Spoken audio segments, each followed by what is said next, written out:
Paul outlines three things. He gives us three things, not exhaustive, but three different characteristics that we can see in a healthy Christian and therefore in a healthy church, okay? Now, if I were to ask you, hey, give me three things you believe is part of the life of a healthy Christian, you'd give me three. You'd give me three, one or two may be the same. You'd give me three, one or two may be the same. But if I ask all of you who are believers to give me three things that you think are a part of the life of a healthy Christian, we would have a whole list, right? Because there are a lot of things. So this isn't exhaustive.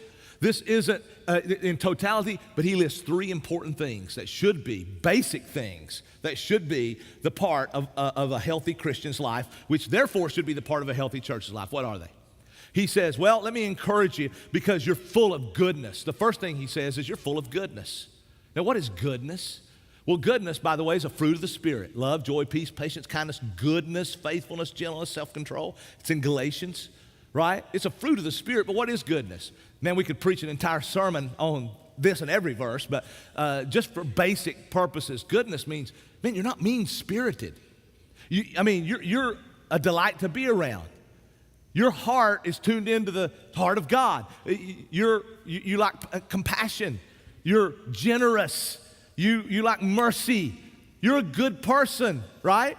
I mean, how many people do you know that are just sour all the time, negative, contrary? I don't even know Christians that way. Just contrary, negative. You think, man, I know some people who've been Christians for years, and I think, man, I don't know if you're a Christian. That's between you and the Lord to judge your heart, but I don't see it. Because a Christian cannot be that sourpuss all the time, right? I mean, you know people like that. I mean, man, listen, if you're a Christian, here's what Paul's saying. You're not going to be perfect by any stretch of the imagination. You're going to overreact with your kids sometime, right? You're going to lose it with your husband or wife, say something you shouldn't. You're going to not return an email, a phone call. You're not going to be perfect. Don't expect people to be perfect, okay? You don't try to be perfect yourself. You're not going to be perfect, but if you're a Christian, here's what people should say. He's a good dude. Man, she's a good gal. They know you're not perfect, but do people know, man, he's a good dude. He's a good gal. He's a delight to be around. If people think, I don't want to be around that joker, he's negative, man. He don't care about people. I mean, he's selfish. That's not a good dude.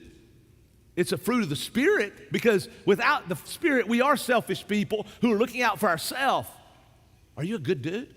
Do people say, man, would people say about you, he's a good dude, man. I like being around them. I mean, you know, she's a good gal. Paul said, look, you're full of goodness. I want you to understand you're good people. You're good people. What else did he say? He said, you're full of knowledge. Now, he's not talking about science here. He's not talking about reading, writing, arithmetic, the 3 R's, you know. I mean, that's what I love about LifePoint. I mean, we got some smart people. Y'all are a lot smarter in reading, writing, arithmetic than me, right? That's not what he's talking about.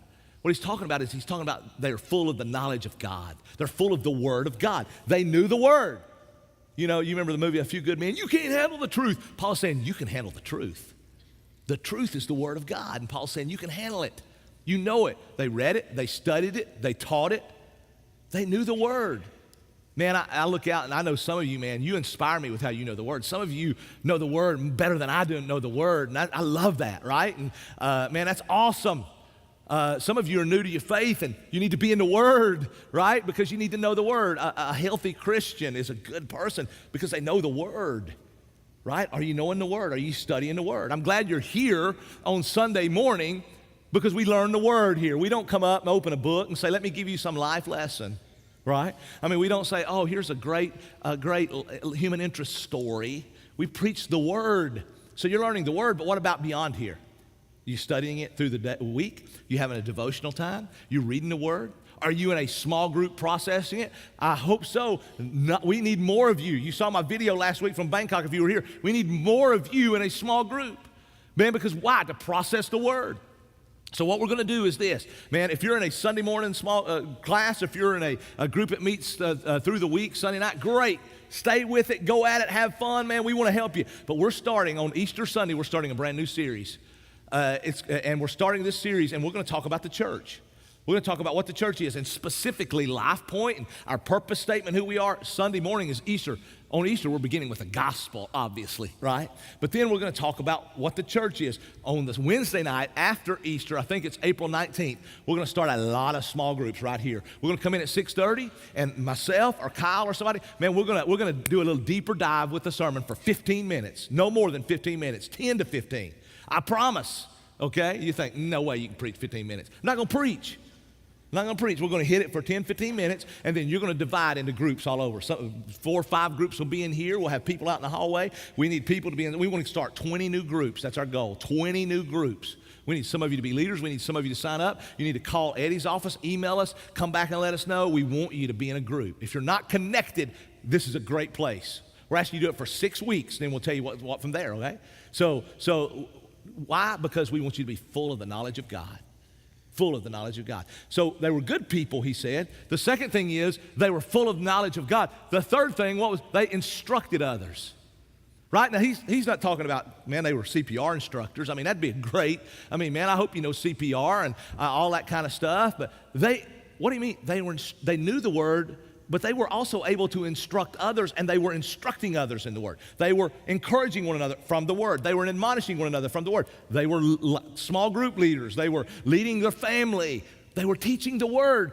They knew it didn't just terminate on them. They knew, are you teaching the word? Are you sharing the word? Do you know the word? Right? I would like for all of you to take notes when you come in here. You know what? When I go to a conference, here's what I do. When I go to a conference, I take copious notes. And I take notes like that because I think, you know what, I'm going to teach this. So I want to take notes if I'm going to teach it. That's why I want you to listen. I don't want you to listen and say, it's just for me. Oh, good point. You'll forget it by lunch, right? I want you to teach this. I want you to pass this to someone else. You listen different when you think, I'm going to pass this to someone else, right? Are you teaching? They were teaching. Now, based on these 3 things, Paul described a growing believer, a healthy believer, which is a healthy church. Based on these 3 things, where are you? Where are you? You a good person? Would you say people want to hang out with you? Now, who doesn't want to hang out with me, right? I mean, look at this. Who wouldn't want to hang out with me? Everybody thinks people want to hang out with you. Won't you ask somebody you really trust? You might not like the answer. Well, you are a little, you know. Are you a good person? Can you handle the truth? Do you know the word? Are you pouring the word into someone else's life? Where are you? What do you need to do? Because these are what Paul outlined, right? We can come up with 3. You come up with 3 more, great. But we know what Paul said was 3 things. How you doing in what Paul said? How you doing?